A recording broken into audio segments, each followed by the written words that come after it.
Hey guys, it's Katie from Without a Crystal Ball. How are you guys?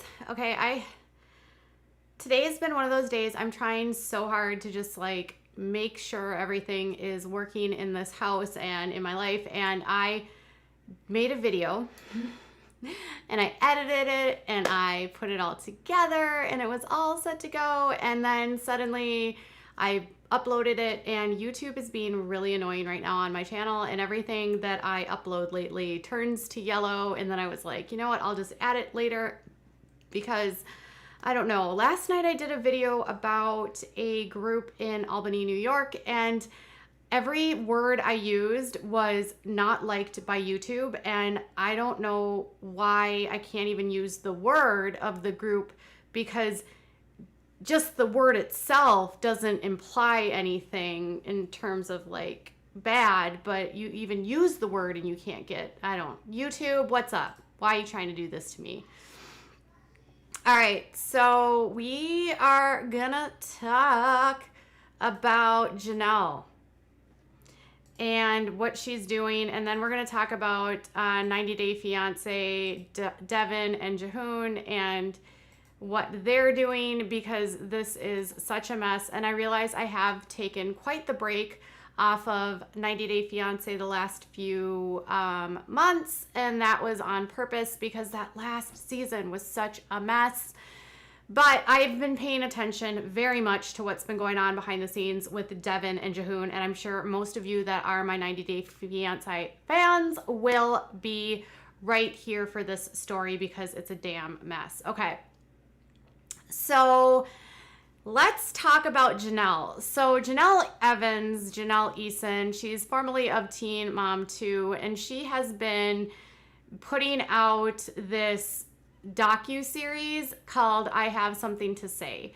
And this docu-series is something of a mess. It talks about all the stuff that she went through last year with regards to her investigation that led to children being removed and then other stuff happening. And, you know, she has put this all together in a neat little package and acting like everything that happened was wrong.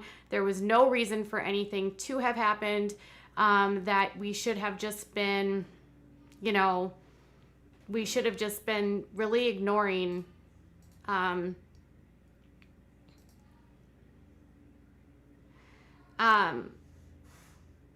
we really should have just been ignoring like the fact that David did that thing to Nugget, okay? So anyways, in her videos, she's made a lot of claims that they have not been factual. They might be factual in her mind, but they don't line up to what has actually happened last year in terms of, I mean, we're certainly getting a behind the scenes look, but it's not been a positive response. I think she intended for people to really embrace this, and the first video was a mess, but she got 500,000 views. The second video was a disaster, and it was the second video where she posted a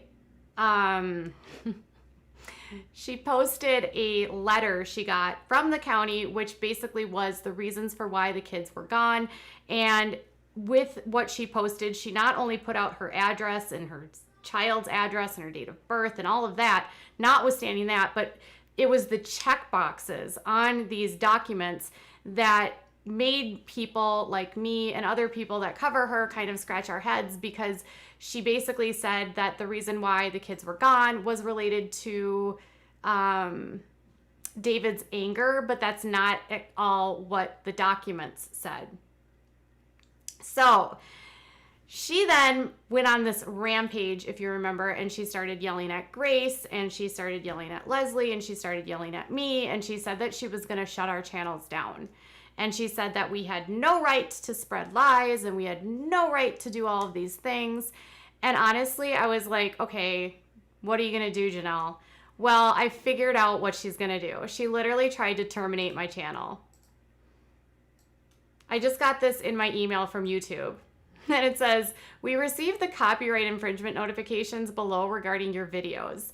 We believe your content is protected by fair use dealings or a similar exception to a copyright protection. We are writing to let you know that we do not plan to remove your videos at this time. You have control over the availability of videos on your channel, including the ability to delete them if you choose. And then it's 4 videos that I made. And I don't know, I didn't make 4 specific videos about that topic, so it might have been something else I covered. And it says, please be advised it is possible the copyright owner will approach you directly to request removal or take down action. And then please note that the complainant's physical address and phone numbers have been redacted from the copyright infringement notification below. The information will only be shared if you intend to do a lawsuit against them. So she tried to take down 4 of my videos through copyright. Now, if you're not familiar with the copyright system, 3 strikes and you're out. Had she been able to successfully remove this, my channel would have been terminated. Now, the benefit here is that I for sure, the benefit here is that it's protected under the copyright or the fair use, meaning that you can use a certain percentage of somebody's copyrighted material as long as you are providing commentary, parody, comedy, reactions. You're adding value or something different, transformative use of that content. And there's not a specific set amount of time that you can use of somebody's video. I didn't use clips that were typically more than a minute long. Now, understand that can be longish, but my videos were also long. So I was doing a short clip and then I talked about what she was saying and then I did, another short clip. So YouTube was like, you need to provide more evidence because this honestly doesn't even look right. Like, what is your reason? So I was looking here at her explanation to YouTube, and this is hilarious to me. So she basically says this: as you can see from my attached document, all of my videos from my YouTube docuseries are copyrighted by a VYRE network. Of course, this isn't the original contract that was signed by myself that is attached to this email, but if you would like to review the signed copy, I can send it to you. And then she said, these YouTube reporters are taking 30 seconds or more clips from my docuseries and uploading it and making false statements about what happened within the episodes. They do not have my permission to use the clips, and I would like these videos to be taken down off of their channels before I take legal action with the network I signed with. Thanks. I'm sitting here thinking, okay, Jenelle, she really wants just nobody to talk or respond.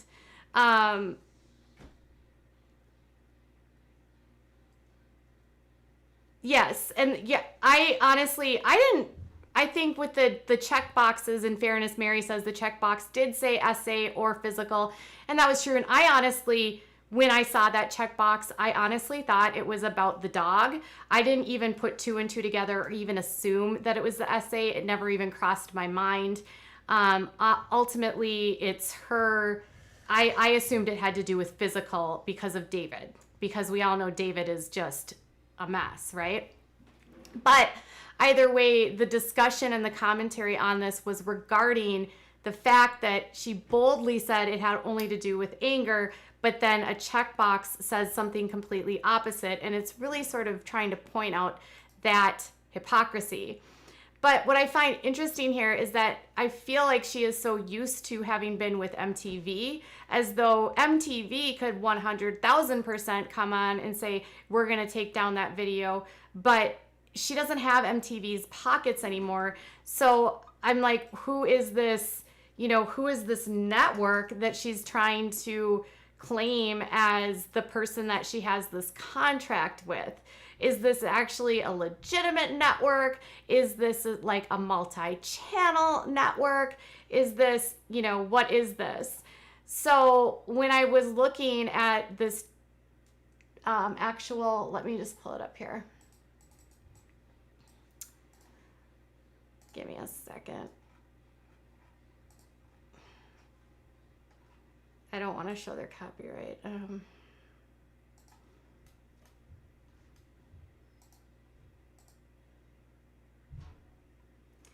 So it essentially is I don't even know what to say this. It looks like it says it's a home to the global digital distribution multi-platform service, licenses, live streams, and produces a vast catalog of exclusive content for streaming entertainment. So I don't know if this is like just a streaming service or if she's using this as like a multi-channel network. Because here is their page. We represent a visually driven culture of millennials and Generation X, Y, and Z expressions of the visuals that are loved most. Feature films, short films, music videos, live events, and more. Our sole mission is to manage a global portfolio. It's streaming culture. I don't think this is anything beyond streaming and just a network that I don't even know. I don't even know what this is. I don't think it's a multi-channel network. It seems like they just, or maybe it is. It is. Yeah, because they have partners that they work with. So it's basically like a multi-channel network because she was like, the way that this is said to me is like, oh, so she has a network producing this, except doesn't have a network producing this. She's the one that's allegedly editing all of this. So I don't even know what this is, but she's trying to use this as clout in order to, take down my channel. So she's mad at everyone because she's off the show. So yeah, 100,000%. So, here's like, this is their response. We are concerned that your copyright notification may not be valid for some or all of the videos identified. Please keep in mind that in many countries, it's legal to use work specific without the owner's authorization, particularly for transformative purposes, such as news reporting, parody, commentary, or review. And so they wanted more information. And then she sends this like this, and it's like, I don't even know if she even realizes that she hasn't provided anything, but I was like, when she really thought that she was going to take down our channels, I think she honestly thought that this was going to work. Like, they're saying things that I don't like. I don't want their stuff up on my channel. They can't use my work. It's ridiculous. I don't want to call it the B word. What I do think is that she is used to working with MTV. I think she is used to this idea that she is suddenly better than everybody else. Like, she has before had a network behind her that would have, protected their copyright, obviously. But when it comes to putting out YouTube content, we have to know that certain portions of our videos can be re-uploaded and shared if we provide commentary. This is why I've only taken videos down that literally use 100% of my content and have just re-uploaded it. But I feel like she has probably done this to all of the YouTubers that have done this. I would be interested to note if like Grace received anything like this, because she specifically said to Grace in one of her Instagram lives, like, I'm going to take down your channel.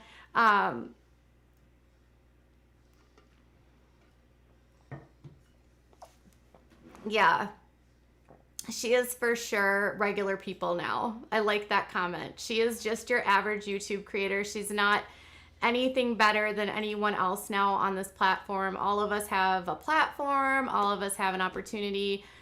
We just have to be like mindful of that. And I think she still doesn't really understand that on the YouTube platform, this kind of stuff isn't cool. And I've had to learn that the hard way as well. Like I think every creator learns over time. Like, you have to be sort of give and take in terms of like what you report, which is what you not report, and what you claim versus not claim.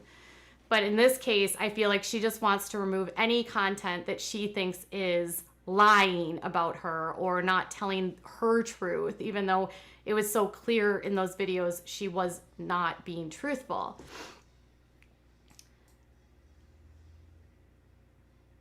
This isn't on MTV. She gets a few news stories. Without the show, she doesn't have much. She really doesn't. She does like stay relevant in terms of what she is trying to do on like social media. Like she's constantly trying to fight with people. She's trying to like start like fights with people. Like she, oh my gosh, did you guys see this? That she honestly was on TikTok and she did this challenge that Cardi B started where they used the R word, where they repeated somebody saying something and then they used the R word. And then people were mad at her about that. And then she was criticizing everyone about OnlyFans. And then she was literally like on her TikTok, like spreading her legs and doing basically what you would do on OnlyFans. So she just has to, I don't even know. Is she monetized? I think so. No, ratchet is not the R word. So it's the, whoa, I'm sorry. It's the R word is the one you use that you don't use. We don't use the R word. So let's get over to Jihoon and Devin because I don't want to spend too much more time on this. And obviously, so I'm sitting here going, all right, so Jenelle, if this is how you're going to try to do things, you're going to be in for a rude awakening on this platform. But trying to take somebody's entire channel down because they provided commentary on a docuseries where you legitimately lied, and making false statements doesn't mean that they're pointing out like the fact that you're lying. Is that a false statement if you actually point out that somebody's lying? So anyways, let us go to, yes, she will do anything to be relevant again. Okay. She is your everyday farmer now, says Linda. Okay. I am talking about Jenelle Eason. Okay. So now let's go on to Jihoon and Devin. So this whole season, there's been a lot of drama offline with Jihoon and Devin. Jihoon and Devin Devin's from South Korea and Devin's from Utah. He's from South Korea. They have a little boy that's a baby, toddler now. She has a daughter, Drusilla, who is from a previous relationship. And Drusilla, if you remember when we first met Devin way back when, is a girl that likes to crawl on the tables and jump on cabinets and really lacks discipline and is a spirited child because I think that her mom doesn't ever tell her no. So she ends up getting this past season, there was some drama going on. She went to South Korea. She was going to move there and be with the family. And then she abruptly came back in May. And ever since then, while this season has been airing, there's been this like massive drama that's been happening offline between the two of them arguing about what had happened in this relationship. Devin threw out some allegations like he had done evil and vile things. Jihoon, for his part, has been going out after her about his her new boyfriend and the fact that she's a liar. Now, there's been a lot of drama as well on the show because she also has been on her YouTube live or her Instagram lives trying to tell everyone like constantly like, oh, it's the editing. You don't understand. Like we were really upset because of this and it wasn't really like that. And you can't take Jihoon's side. You have to believe me. And, they have been going back and forth and he doesn't say a ton. He's mostly just been like heartbroken and trying to say that, he just wanted to be in this relationship and she's like he's lazy, he doesn't have a job, he's that whole thing where he had money and then the stolen cell phones that he was using. So there was like he doesn't work, he's lazy, he doesn't care, he's not trustworthy. Anyways, Well, now the newest allegation is that she is saying is that he got physical with Drusilla, and that now is the reason why they broke up, and she had to flee South Korea, and now they can't even be on the tell-all because she can't be around the guy that did that. And Jihoon says she's lying. And I'm sitting here going, like, is this just another excuse? Is this just her being ridiculous? So he then claps back on Instagram, and he just posted like a ton of stuff, like 13 pages on his Instagram story, basically saying like, no, I did not do these things. She's lying. I did have a job. Like he was like saying I worked, you know, that it's a lie, that he didn't have a job, that it's a lie, that he got physical with Drusilla, you know, that it was a lie, that he was a deadbeat or that he wasn't doing things because he claimed that he did have a job and that she did make money off of YouTube, but then he didn't feel like that was sustainable. And so he decided to go back to work. There's allegations that his parents got physical with Drusilla, and he says that's a lie. He says that, you know, she was super rude, didn't try to acclimate into South Korean culture, that South Korea has a thing where everyone in the family works and shares money together. He also says that, you know, Drusilla is a terrible child. She punches and hits and kicks other kids.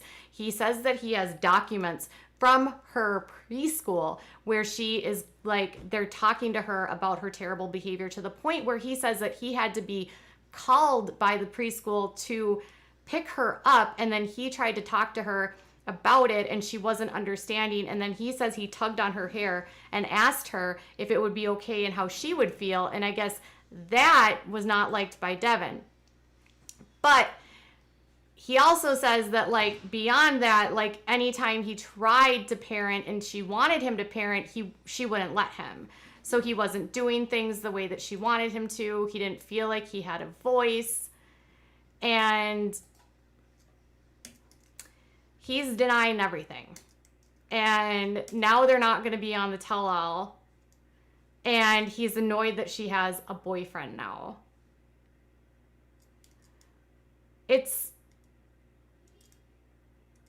I feel like in this situation, literally nobody wins. I don't understand.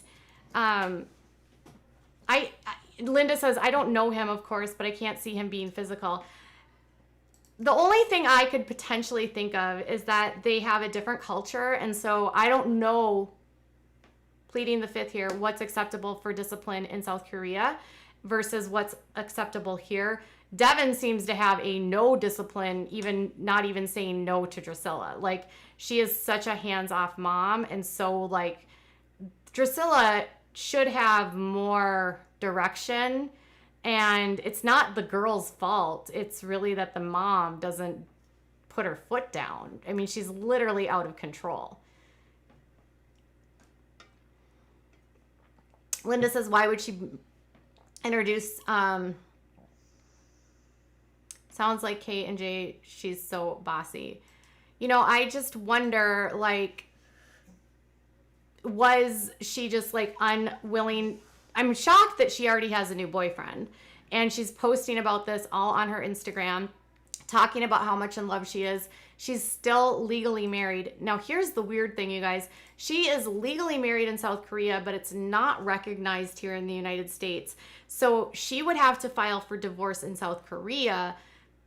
She can't file for divorce here because it's not considered a marriage here. I don't even understand. So, I don't know.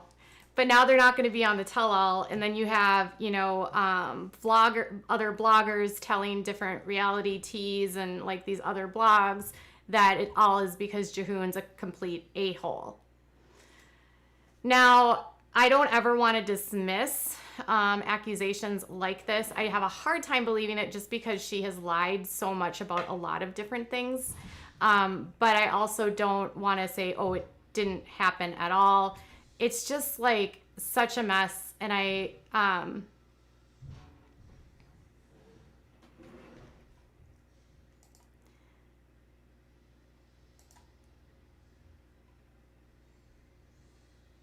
isn't her and a boyfriend? I don't know a lot about her boyfriend, to be honest. Yes, so according to the United States, she is not legally married. Annie says, I'm Korean and I didn't get punished too hard, LOL.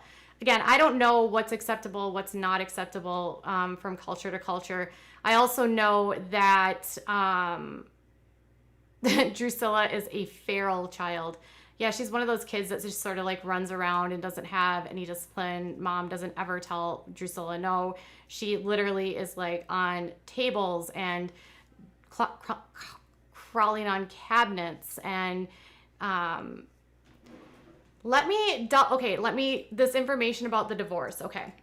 I was reading about this and I couldn't even believe this when I saw this.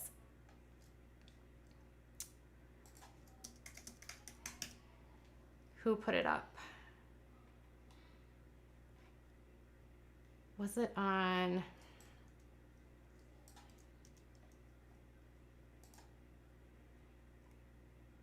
Let me see where it's from.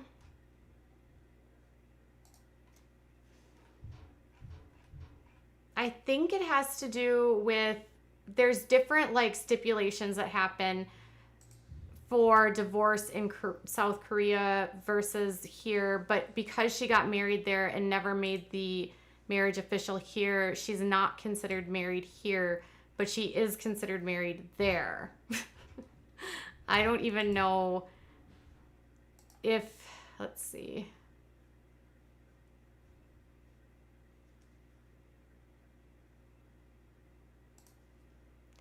It has to do with the way that the laws are there. And she has to be here for 3 years, married, before it would be recognized there. So they're like in limbo. It's bizarre.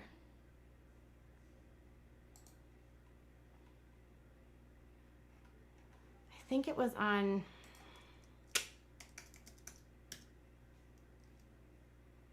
Was it on cheat sheet?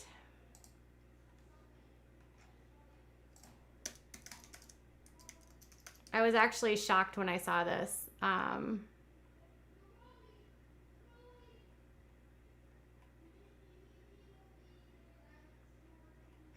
don't know.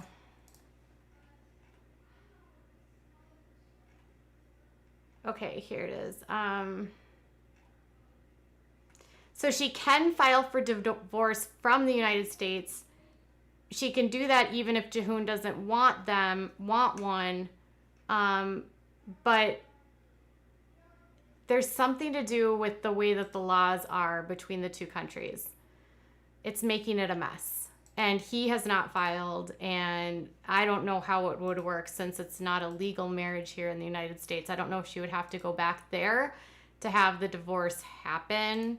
Can you imagine just being like in this really weird place where you're still married and you're in a different country and you can't see your kids?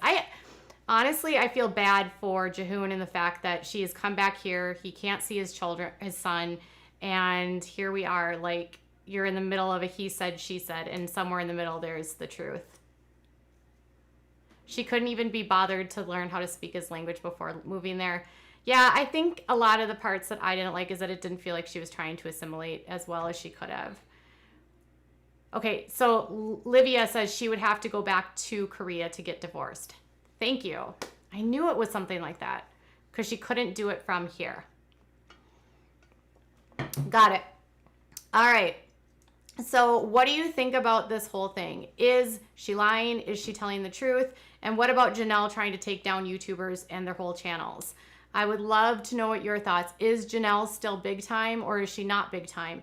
Is she just playing in the field of other YouTubers now and has to learn how to play nice? And do you think that Jihoon and Devin will get divorced? Do you believe that he got physical with Drusilla? Do you believe his parents got physical with Drusilla? And did he pull her hair? He admitted to pulling her hair, which is not okay at all. But I don't know if there was something more than that, to be honest. Julia, thank you so much for your super chat. Jenelle is a moron, says Annie. All right, you guys, I hope you have a good night, and I might be back later with more. Bye.